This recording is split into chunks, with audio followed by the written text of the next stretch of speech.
BRS పార్టీకి సంబంధించిన legal team advocate Lakshman Yadav ఉన్నారు, మాట్లాడదాం. బాల్క సుమన్ పైన ఏం కేసులు నమోదయ్యాయి, ఏ సెక్షన్ల పైన, దీనికి సంబంధించి ఏం అప్డేట్ ఉంది మీ దగ్గర? అంటే ఇప్పుడు అన్అఫీషియల్గా అబిడ్స్లో నిన్న కంప్లైంట్ ఇచ్చినట్టు తెలిసింది.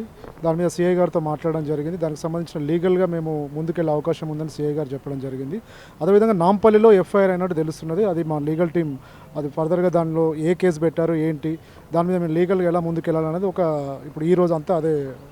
బాల్క సుమన్ అన్నటువంటి స్టేట్మెంట్స్, ఒకటి రైల్వే పట్టాలు కోసేయాలి, సింగరేణికి సంబంధించిన తగలబెట్టాలి, మిలిటెంట్ ఉద్యమాలు చేయాలి, దీనికి ఏ సెక్షన్స్ ఉంటాయి? జనరల్గా ఎవరైనా మాట్లాడితే దాని మీద ఏ సెక్షన్?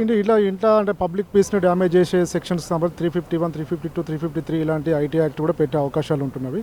ఈ సెక్షన్స్కి సంబంధించిన అన్ని బిలో 7 years, బిలో 3 years ఉన్న అఫెన్స్ ఉన్న సెక్షన్స్ కాబట్టి ఇలాంటి సెక్షన్లలో concern Arnesh Kumar judgement base చేసుకొని, అదేవిధంగా డీజీపీ సర్క్యులర్ కావచ్చు, సుప్రీంకోర్టు సర్క్యులర్, హైకోర్టు సర్క్యులర్ కావచ్చు, అరెస్ట్ చేసే అవకాశాలు తక్కువ ఉన్నాయి.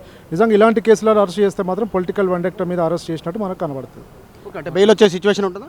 100% ఇందులో ఇలాంటి ఇన్సిడెంట్కి సంబంధించిన విషయం మనం గతంలో చూసాం. రేవంత్ ప్రభుత్వం కావచ్చు, రేవంత్ గారే కావచ్చు, చాలా సందర్భాలలో నరికేస్తా, తొక్కేస్తా, మిమ్మల్ని కాలుతో తొక్కుతా అన్న సందర్భాలు మనం చూసినాం. ఇప్పటి వరకు ఎఫ్ఐఆర్లు కాలేదు. అంటే వాళ్ళ మీద ఎఫ్ఐఆర్లు ఎందుకు కావు, మా వాళ్ళ మీద ఎందుకు, మా పార్టీ నాయకుల మీద ఎందుకు ఎఫ్ఐఆర్లు అవుతుందనే ఇలాంటి డిస్కషన్ కూడా కోర్టు ముందుకు తీసుకెళ్లే అవకాశం ఉంటుంది.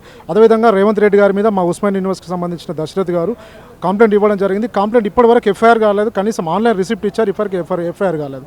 అంటే సీఎం గారికి ఒక న్యాయము, కామన్ సిటిజన్స్కి ఒక న్యాయమా, ఇలాంటి ఎవిడెన్స్ కూడా మేము కోర్టు దృష్టికి తీసుకెళ్లే అవకాశం ఉంటుంది. ఇప్పుడు సుమన్ గారి మీద ఇలాంటి ఇన్సిడెంట్ మీద ఎఫ్ఐఆర్ పెడితే మాత్రం దీని మీద లీగల్ సెల్ సీరియస్గా డిఫెండ్ చేసే అవకాశం ఉంటుంది.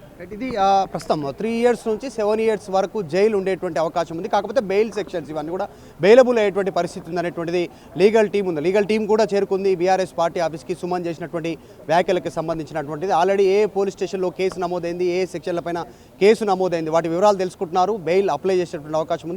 ఫర్దర్గా దీనిపైన బీఆర్ఎస్ ఒక స్టెప్ తీసుకోబోతా ఉంది. హైకమాండ్ బాల్క సుమన్తో టచ్లోకి వచ్చింది. దానికి సంబంధించినటువంటి వివరాలు తెలుసుకునే ప్రయత్నం చేస్తూ ఉన్నారు. లీగల్ టీం కూడా యాక్టివ్ అయింది.